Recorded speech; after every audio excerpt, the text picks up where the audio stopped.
Welcome to today's edition of Raw Takes with Andrew Hody. Make sure to like, comment, and subscribe as always, and check out the show on social media. All those links will be in the description below, so make sure to check them out. Want to give a few shout-outs on the show as well before we get everything started. We obviously got a lot of playoff basketball. We got a few shout-outs on X, so I want to give a shout-out to some of the folks who commented. Let's start things off with the comment we received on the last reel. That'll be from The Land is the Place to Be.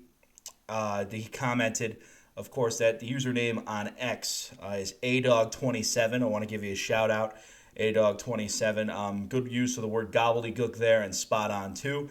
Thank you for that. He's responding to my reel on Shedeur Sanders from last week. Obviously, I was very opinionated on how the media needs to take some more accountability for overdrafting or overanalyzing, I guess I should say, because I didn't overdraft.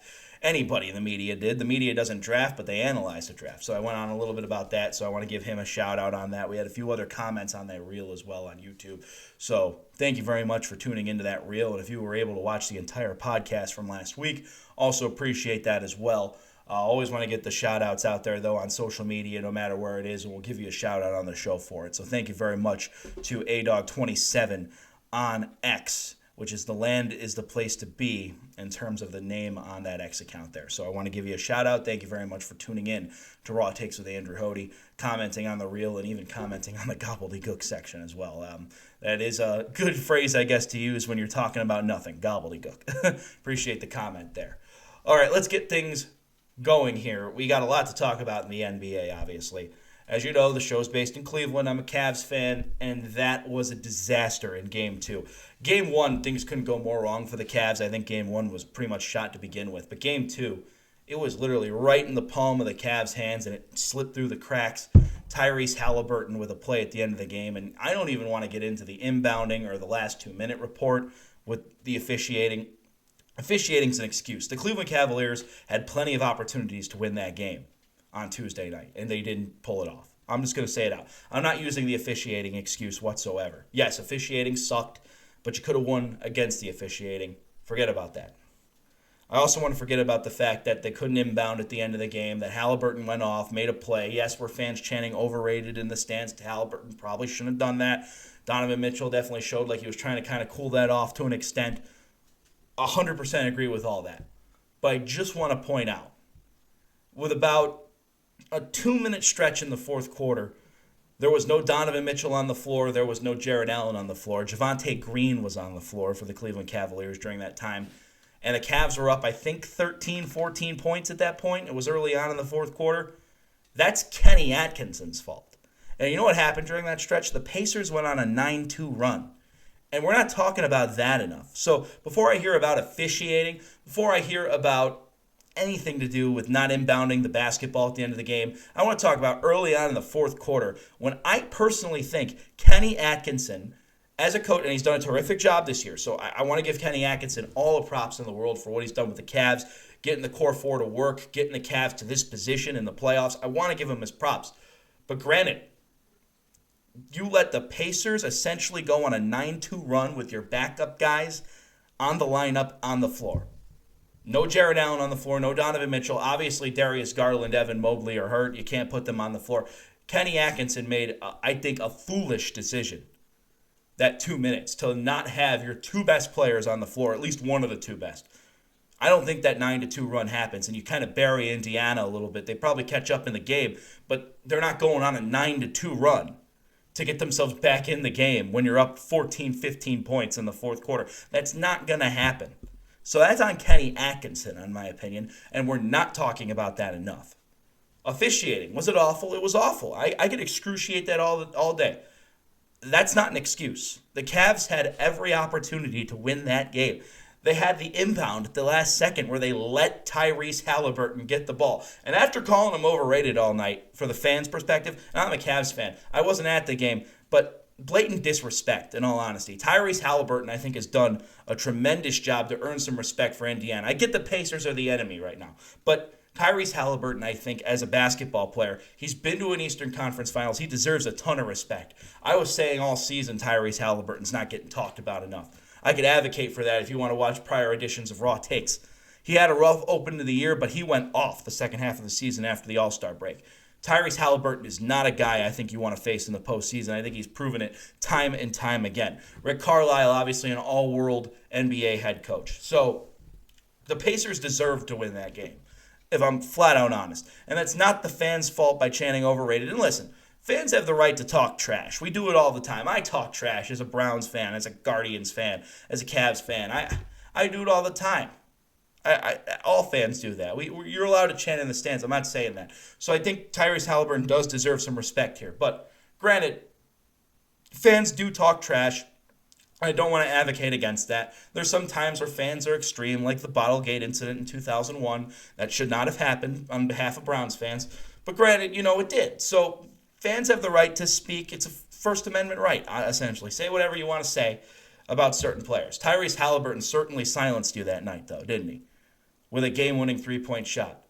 Snatched the heart and soul out of Cavs fans. And it's a tragedy all around, because now the Cleveland Cavaliers are going into a Game 3 in Indianapolis, full strength or not. They're going into a Game 3 in Indianapolis. Do you think, even at full strength, that's not going to be a tough arena to play in, Gainbridge Fieldhouse? I think that's going to be an insanely difficult place, even at full strength. Even if they have Darius Garland back, DeAndre Hunter back, Evan Mobley back. And this is being filmed at 11:30 at night on May 8th. You're probably watching this on May 9th before the game even takes place. I just want to emphasize that. So this is from the night before. We still don't know if any of those three guys are playing. Obviously, Donovan Mitchell, if you didn't watch the game on Tuesday, is clearly gassed and beaten up because he had to be the guy. He had to be the guy all night long. So I don't even put this loss on Donovan Mitchell. I put it really more so on Kenny Atkinson's coaching. I think that needs to be talked about. You could say officiating was a factor, but I'm not blaming that. I don't want to use that excuse. I'm just flat out saying that. However, I want to emphasize the importance of the fact that they're about to go to Indianapolis to take on the Indiana Pacers on the road, down 2-0. Even at full strength, I don't know if the Cavs are able to pull that off. They got themselves into a really big hole. If they would have won Game 2, I would have been like, yeah, I think the Cavs could even this series out, win a game in Indiana easily, and get this series to 2-2, come back to Cleveland. I don't see how the Pacers don't win this series now. I picked the Cavs in 6 games. I think I'm going to pick the Pacers in 4 or 5. This might end up being a sweep.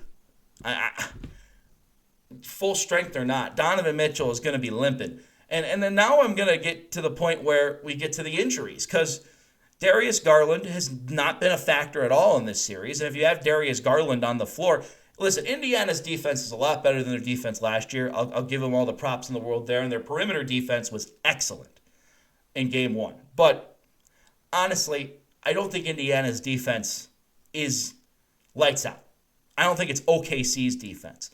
I don't think it's even the way the Cavs play defense. I think Indiana does not have the most efficient defense in the world. It's a lot better than it was last year. But the Pacers have allowed 110-plus points in numerous games, even through the 32-13 run they went on after the All-Star break. The Pacers definitely have some defensive flaws that I think the Cavs can expose. And the way to expose that is to have Donovan and Darius on the floor and make them pick and choose. Make them pick and choose who they're going to defend more, who they're going to double team. Because you can't work on that. When the Cleveland Cavaliers struggled with that against the Pacers when it came to Haliburton and Miles Turner.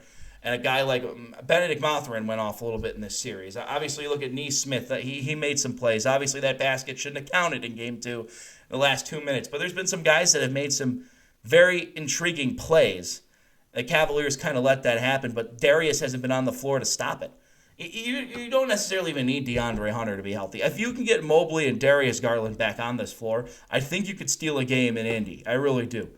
But I still think even at full strength, it's going to be tough to win in that building. The Cavs did win a regular season game there. But Game 3 is it. If the Cavs don't win Game 3, the series is done. I already think the series is done to begin with. And it's a darn shame. And that's going to lead me back to the discussion about the core four. Is it time to break up the core four? Possibly. I'm going to be flat out honest. We've seen, if this ends up being a second round out again, the discussion needs to take place that the core four has reached their limits. It's possible they have. Do I want them to say, do I want it to say no, that no, they haven't? I'm not going to blame injuries. But the Cavs may need another star. And I just want to emphasize this. Donovan Mitchell has never been to a conference finals. He's been the number one seed numerous times. He's been to the playoffs numerous times, but he's been a first round out quite a few times, and he's been a second round out almost every time he goes to the second round. In fact, every time he goes to the second round. This is the one opportunity I think he has right now to prove that wrong. And it's not his fault, honestly, if the Cavs do end up losing this series, at least for the first two games. If he ends up being a disaster the next two games, then I think we're going to have to put it on Donovan. But honestly, he's never past the second round of the playoffs. So could this be the ceiling for the Cavs with how this roster is constructed? I think we might be possibly having to think that. And if I'm the Cavs, I'm looking around the league and saying, is Damian Lillard available? Is Jimmy Butler available? I'm going along the limb and trying to get a good veteran. And you have some draft assets possibly to go grab. You have Jared Allen and Darius Garland to possibly use as pieces. I don't want to say that necessarily is going to take place, and it probably highly likely won't either way. This core is locked up, but this could be the ceiling for the Cleveland Cavaliers as a second round out every year. It's looking more and more like that's going to be the case. So the Cavs, you have an opportunity here to at least prove me wrong as a fan. Right now, I think the Pacers are going to sweep the Cleveland Cavaliers. I want to say it's going to go 5 games, but I can't trust going to Indianapolis and winning a game right now. I just can't. The Cavs weren't able to do it at home. Why should I trust they're going to go to Indy and that crowd and win a game? And the Pacers, I think they have a decent crowd. I think they're like 11th in attendance this year. Fans show up to Pacer games, but to go on the road and try to even this series out, I see a 3-0 hole. I'll be honest with you. Even if the series goes 5, I think you win Game 4 if everybody gets healthy by Game 4. You need Darius Garland back in this lineup. You need Evan Mobley on the floor playing defense. You need their presence because their presence, I think, will actually show him Indiana's limitations a little bit more. And so it's going to be crucial. The Cavs find a way. And this is also on the players. Darius has to get his ass out there and play. Mobley has to get his ass out there and play. We've seen Donovan do it. Donovan was practically limping on one leg Tuesday by the end of that game. We saw him take some hard hits on the floor, and he got up and played his ass off. We saw Jared Allen fall on his arm in Game 1 brutally. It looked brutal. We were all questioning it. And Jared Allen still got off his ass and played in Game 2. I don't question Donovan Mitchell or Jared Allen right now. I question Darius Garland with a toe injury. I question Evan Mobley. Tape that ankle up. Get that toe well and ready rested so you can get your asses out there and hoop. Because the Cavs need you to. The fans have expectations right now. There is pressure on the Cavaliers organization to win this series. And already I'm at a point where I'm even willing to say if they can make this series go 6 games, they can make it go 6 games. They don't even win the series. Like, win a game in Indiana, force Game 5, win Game 5 at home, and then lose to Indiana Game 4 and Game 6. I'll honestly be more impressed with that than getting your asses swept out of the playoffs. Get your ass out on the court, play some damn basketball, and try to win this series. The Cavs, I think, are capable of beating the Indiana Pacers. I think they should have beaten the Indiana Pacers in Game 2 and didn't. And this series is totally different. If the Cavs would have won Game 2, this series is totally different going to Indianapolis right now. All you would have to do is steal 1 road game. Now you got to steal 2 and even this series back out. That's going to be really, really hard to do.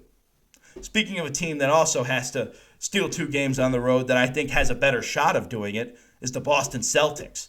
The New York Knicks, I want to give them props. I think Tom Thibodeau might have actually saved his job winning those 2 games in Boston, unless there's like some epic collapse where the Knicks lose the next 4 games. But Brunson has proven himself to be an alpha dog playing. He's been phenomenal. Alpha guy. I love what Jalen Brunson's doing for the New York Knicks. The Knicks, to me, I think are a lot tougher team in this series than anyone expected them to be. And they're getting to the nitty-gritty. They're coming down 20-point deficits in both games to win them. Brunson did a terrific job. Karl Anthony Towns is doing a terrific job. And, we talk a lot about how Tom Thibodeau plays a lot of his starters into the ground, gives them good minutes, but I think that makes them tougher, to be quite honest with you. We saw Kenny Atkinson kind of rest a lot of these guys, at the end of the regular season. Tom Thibodeau plays these guys minutes into the ground, and I think that's honestly helped their playoff success and why they've been able to compete so well with a team like the Boston Celtics. Do I think it's a matchup problem for the Celtics in the long term? No, I don't. And actually, I think the Celtics are going to find a way to win some games at Madison Square Garden and even this series out. I trust the Celtics are able to do that. They're already a championship pedigree team. Having said that, though, when it comes to the New York Knicks, they deserve a ton of props. All the way down to the wire, and you win games within the last minute. I think not only the Indiana Pacers have proven winning games in the last minute, the New York Knicks have definitely shown that as well. They've won games in the last minute. So props to the New York Knicks for that. I know Cavs fans talk about, we would rather play New York over Boston. Even if the Cavs find their way out of the Indiana series, I don't necessarily know I want to play the Knicks. I know we swept them in the regular season, but the Knicks have some firepower to a degree, and they've definitely shown it in the Boston Celtics series. Granted, I still think the Celtics are the better team, and I think they're going to find a way to rebound, but they got themselves in a big hole just like the Cavs did. And we talked all regular season wrong about how it's going to come down to the Cavs and Celtics. As of right now, it's going to come down to the Pacers and Knicks if both these teams don't get their heads out of their ass and start to play some basketball. The Cavs more so than the Celtics. I think the Celtics are beyond capable. I don't know when it comes to the Cleveland Cavaliers. I think Jason Tatum, Jaylen Brown, they could turn the series around in an instant. I think they have guys depth-wise that could do the same thing. You have a Derek White, you have a Peyton Pritchard, you have Kristaps Porzingis. I mean, the Celtics, I think, have the guys to come back and rebound down 2-0 at home. I'm not so sure the Cavs do. So I think the Celtics-Knicks series is far from over. I think the Cavs might be in a hell of a lot of trouble. So that's my thoughts on the Eastern Conference right now. I did pick the Cavs and Celtics to win both series, so we'll see. I had the Cavs series going 6, and I think if the Cavs do win this series, it's going 7 now.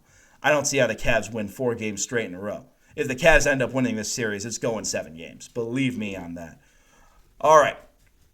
Let's talk a little bit about those Western Conference matchups. Denver kind of snatched the heart out of Oklahoma City the night before Tyrese Haliburton snatched the heart out of Cleveland. Aaron Gordon made an incredible play, and that was a great game. Chet Holmgren missing those 2 free throws, I think, was big. I still think Chet Holmgren's going to be a future star, and obviously he's shown to be really, really good for the Oklahoma City Thunder. The depth has been incredible. Jalen Williams has been a star as well, but obviously the talk of the town is SGA in Oklahoma City right now. Then they just came back in Game 2 and smacked the Denver Nuggets right in the face. I don't even want to say punched in the mouth. I want to say smacked in the face. There was no coming back from what the OKC Thunder did in the first half. 87 points and a half. And that first half, I think, signifies why I picked the Oklahoma City Thunder to win the whole thing prior to the playoffs. And the reason I did is just because not only do they have the best record in basketball, they have an answer offensively almost everywhere. They're incredibly well coached under Mark Daigneault. They have great players as a collective unit. They have the depth.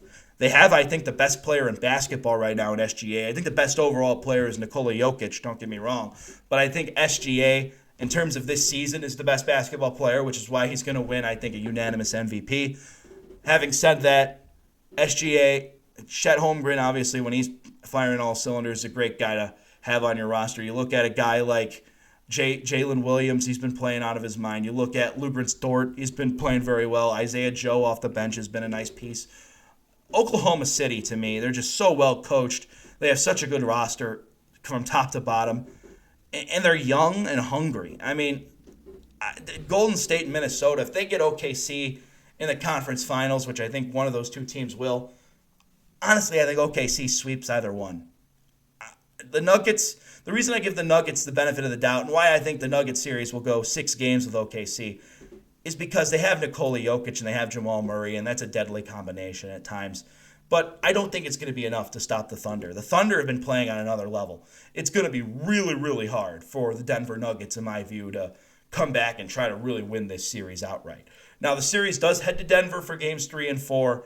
I see OKC stealing one of those 2 games on the road. I think it comes back 2-2, and I think the Oklahoma City Thunder are going to end up closing it out in 6 games. To me, it's just they're firing on all cylinders right now. I don't see how the Denver Nuggets overcome it. I just don't. For as good as Jokic is, for as good as Jamal Murray and Jokic can be together, I see no evidence that this version of the Denver Nuggets has got the championship pedigree. They have the championship pedigree, but the real pedigree that we saw the 2023 Denver Nuggets have. Not only that, I still think firing Michael Malone was a mistake, and I think the Denver Nuggets are going to pay for that. I think he did a tremendous job. I see no reason why they fired him whatsoever. They had one bad stretch of games, and I think some fans were bitching on the internet about it. Organizations can't run like that. People in Pittsburgh are bitching out Mike Tomlin all the time, and they never fire him. So, props to the Denver Nuggets for, not the Denver Nuggets, but props to Pittsburgh for not doing that. I don't even want to compare it to football, but Denver Nuggets, I think, made a mistake firing Michael Malone, and I think they're going to pay for it in the playoffs. And I think Oklahoma City is going to show them exactly why. Minnesota, I think that game was tonight, Minnesota and Golden State. Minnesota came back. They were up 22 at one point in the fourth quarter. I'm going to actually look up the final score. I was watching the game a little bit earlier on, but I didn't watch the fourth quarter of it. I knew Minnesota was up big and they ended up winning the game when I saw the headline. 117-93 was the final. Now, Anthony Edwards did go down early on in that game with an apparent leg injury. Obviously, Steph Curry went down in game one. So there's some injuries that might factor into this series. I did pick the Timberwolves, Steph Curry or not, with Golden State to win the series. But I did pick the Warriors to win game one. So far this has kind of come into fruition for me.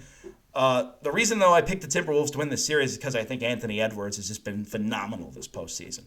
And he was phenomenal last postseason, but he's a tough guy to stop. And hopefully his leg injury is nothing too serious. And hopefully Steph Curry, I know he's out for at least a week. Hopefully he gets back on the floor as well, because I think this could be a really, really intriguing series with the star guys on the floor.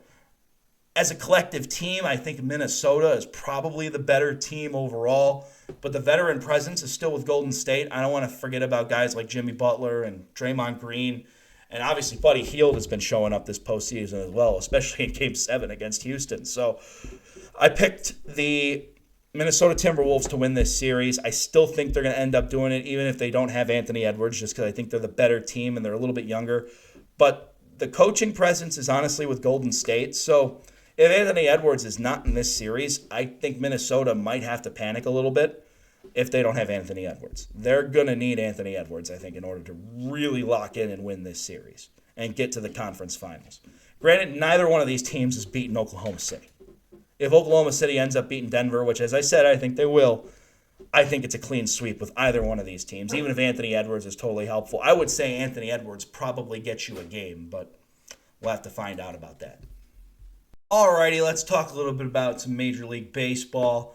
My Cleveland Guardians have been winning series after series right now. Carlos Santana had a huge double, 3-run double that helped tie the Washington Nationals in the grudge match on Wednesday. They're about to take on the Philadelphia Phillies over the weekend. That's going to be a tough series, but I think the Guardians are going to be able to pull it out.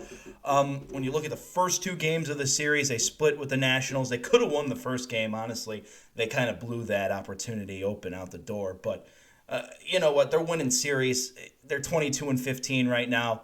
They're competing with the Detroit Tigers for the AL Central, and Kansas City's on their tail too. The AL Central is definitely, I think, a lot better of a division than anyone expected yet again.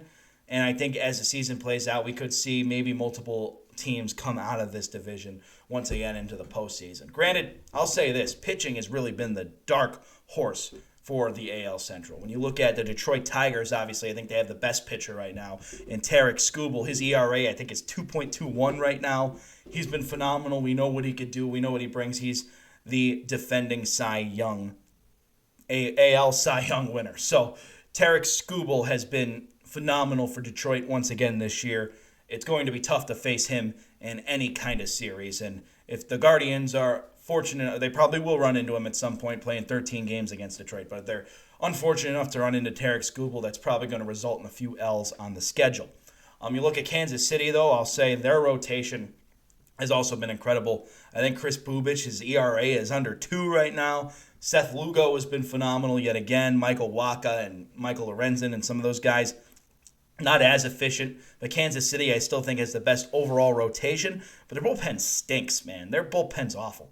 I think that's going to be the biggest problem with the Kansas City Royals and why they're not going to be able to close out games. And they're going to be relying heavily on Bobby Witt's offensive production as well. The Guardians are still kind of trying to figure out their flow of offensive production, but obviously we know the bullpen is there. Cade Smith did have a couple of hiccups, and I think the league's adjusted to him a little bit. I still think Cade Smith's going to lock down in that bullpen overall. Clase lately has been pretty good, but Clase is not the Clase of last year, and it's going to be hard to duplicate the success of 2024 anyway, but that's going to be a big question mark. I was kind of jumping on that Cade Smith needs to be the closer train, but now seeing Clase lock in a little bit and Cade Smith have the struggles, I think I kind of like where we are right now until later on this season that may become more of a factor. The Guardians obviously still have to work on this rotation a little bit. Gavin Williams is underperforming, I think. He needs to be a lot better than he's been. I think he's been a huge disappointment, to be quite honest with you, for the Guardians. And I'm going to be honest with you, Tanner Bybee's supposed to be the ace. He's also been a major disappointment. The pitcher I've been the most pleased with out of the Guardians rotation so far is Luis Ortiz. And Luis Ortiz, what I've been pleased with is his games against bad teams, but against superior competition, Luis Ortiz has been absolutely obliterated. The New York Yankees crushed him. The San Diego Padres crushed him. But he was able to shut down the Pittsburgh Pirates pretty easily. So, impressive. And obviously the Pirates just fired their manager. And the Pirates are terrible to begin with. But the Pirates have good pitching, but that's about it. I mean, Luis Ortiz being impressive against good opponents is great. We need to beat the good. Against bad opponents is great. We need to beat the bad opponents, but the good opponents, he's shown nothing to me to make me believe he's going to be an outstanding starting rotation pitcher. Logan Allen, I'm still out on him. I think we need Shane Bieber back in the rotation as soon as possible. Obviously, he's recovering from the injury. When he gets back, that's going to be huge. I do think he's going to be able to get back to the Shane Bieber of old, maybe a little more beat up than he's been in the past, but that's my thoughts on where the Guardians currently stand. But granted, they still keep winning. They have a lot of runs in this past series with the Nationals. And the Nationals, they're a little tricky. They're not very good, but they do have some good offensive talent on their roster where they can score a lot of runs. The Guardians were able to really manage that quite well and match up with the Nationals in kind of an offensive way, and they were able to take 2 or 3 for them. So props to the Guardians for getting that done. They needed to do so. They're 22-15, and they're going into this series against the Phillies, winning, I believe it's been their 3 last series they've won against. I think the Red Sox, honestly, in this last big stretch of games was the only series they lost outright, and they got dismantled by the Red Sox in one of those games. And they got dismantled by Minnesota, but they ended up winning that series easily. But there was 2 days where the Guardians' offense just was blanking out like mad. So the Guardians are going to have to take care of some business against some tougher opponents coming up. I know they have the Phillies. I know they have the Brewers on the horizon. I think they're 500, probably an easier team. Cincinnati is going to be an interesting series. I know that's coming up. Rematching against the former manager and Terry Francona, who did leave here gracefully. I mean, we all thought he was retiring, but he definitely was just feeling the itch to get back into it with Cincinnati. And the Reds have been a lot better than I think people expected this year so far. So I want to give some props to the Cincinnati Reds for kind of starting the year off a little bit better than expected, but I still think the Cubs are going to win that division. But granted, that's where that is there. Overall, though, the Guardians have been winning their series. They've been getting the job done. I think Stephen Vogt has proven himself to be a very quality manager in Major League Baseball. Excuse me there. But, I think that's going to be a big thing for the Guardians. These are going to be some huge series. It's going to be really, really important for the Guardians to figure this out. So, that's my thoughts on that. Baseball, as I said before, the Twins and White Sox done in the Central. You look over at the AL East, New York Yankees. Right now, they've been the best team in that division, but expect them to probably win the division. The Orioles have drastically underachieved, in my opinion. The Red Sox, I think, are going to slowly start to figure things out. I still think they have a good lineup and a good rotation. I mean, they torched us. And I think right now we're a better team than the Red Sox, and the Red Sox torched us. That's how I think the Red Sox are going to pan out by the end of the season. They're going to get some wins going, and they're going to be probably on the right path. But, the Red Sox, they're a team I think that can compete with the Yankees in that division pretty close. Tampa Bay, I don't buy into them. I don't buy into Toronto either. The Yankees, though, I still think the flaws are defensively. I've seen not really much consistency without Garrett Cole in the rotation from pitching. The bullpen's been okay. Defensively, they've made some tremendous mistakes all year long, but they have bats. I mean, you have Aaron Judge. You're going to get Giancarlo Stanton back at some point. That's probably going to help you out. Jazz Chisholm's hit some pretty early on home runs. I know his average isn't great, but he's been somewhat of a factor based on some of the home runs he's been getting. So props to Jazz Chisholm there for the New York Yankees. So, the AL East is definitely, I think, wide open in terms of who could possibly compete with the Yankees, but the Yankees obviously should be the favorites. But The Yankees are flawed. I mean, right now the Detroit Tigers look better than the New York Yankees. So I'm not so sure I'm buying into Yankees stock this year at all. I actually picked them to not make the playoffs. I'm probably going to be wrong about that, but seeing how the Orioles have pretty much been as flat as a brick this year, I kind of have to go with the Yankees. Now, you look at the West. Do I trust anybody in the West? The Houston Astros are probably the best organization, but the Seattle Mariners, they've had some intriguingly good offensive games, but do I expect them to do that consistently? No. They have good pitching. I'll give the Seattle Mariners credit there. When I look at the Athletics, J.P. Sears has been playing really good for them, by the way, in their pitching rotation. But the Athletics have been incredibly, streaky, I guess to say. They had some bad stretches earlier this year, but they got hot. I'll say that. I think the the Athletics, feels like a joke even saying that. They should still be in Oakland, but nevertheless, the Athletics should be an impressive outing or feature. Like, if you're playing the Athletics, you got to take them seriously at this point. I think they're a lot better than where they were, but I don't take them super duper seriously as a playoff contender by any stretch of the imagination. The Angels are a joke right now. They've already fallen into typical LA Angel form. They're falling apart. And when you look at the Texas Rangers, they feel like a team that can come back and get you late. Obviously, they have Corey Seager, who's been incredible for them. They are still fresh off a World Series title not too long ago. They should be, I think, a lot better than they've been.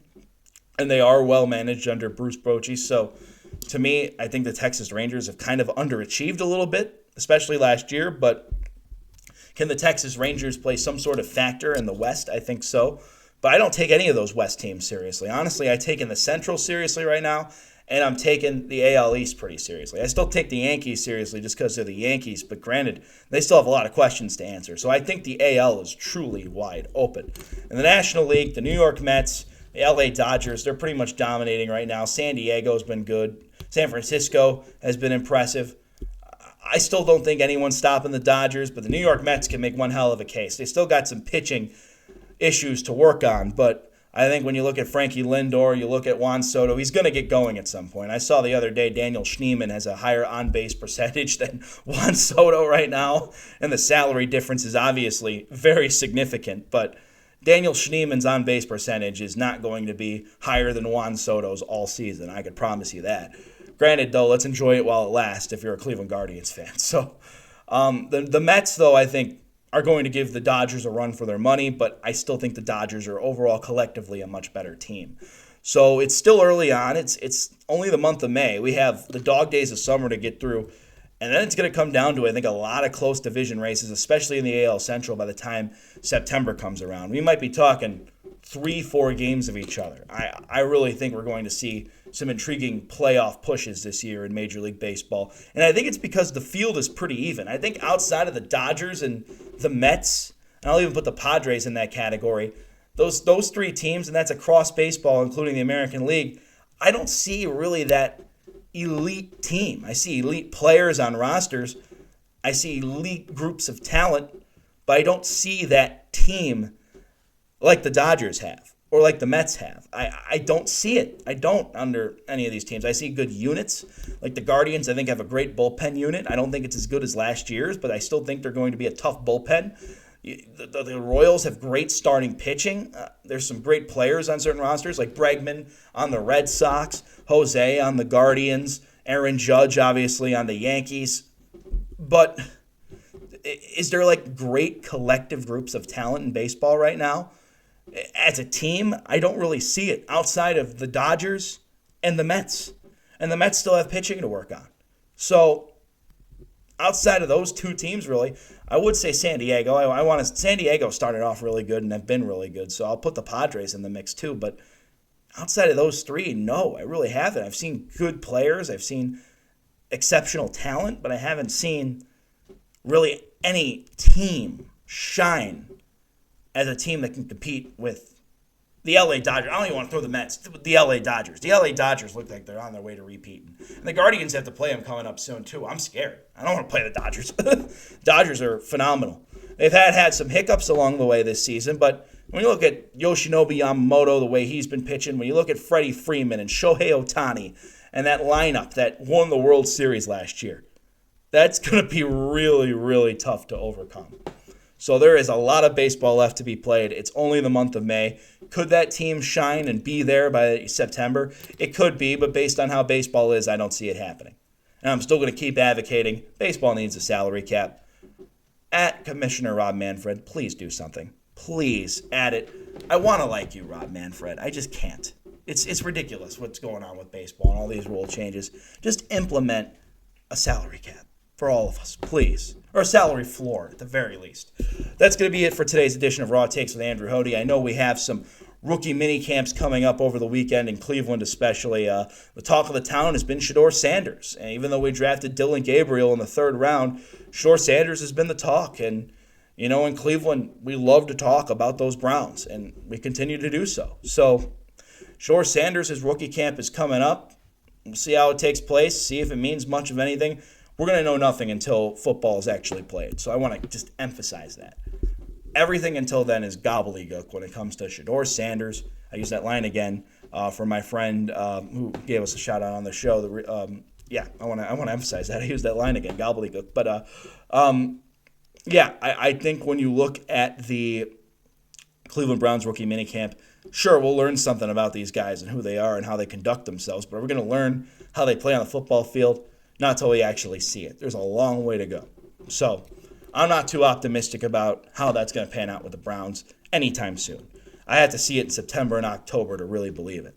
That's it for today's edition of Raw Takes with Andrew Hody. Hope you have a wonderful day. Go Cavs tonight. And we'll be back next week with a new edition of the show. Take it easy, everybody.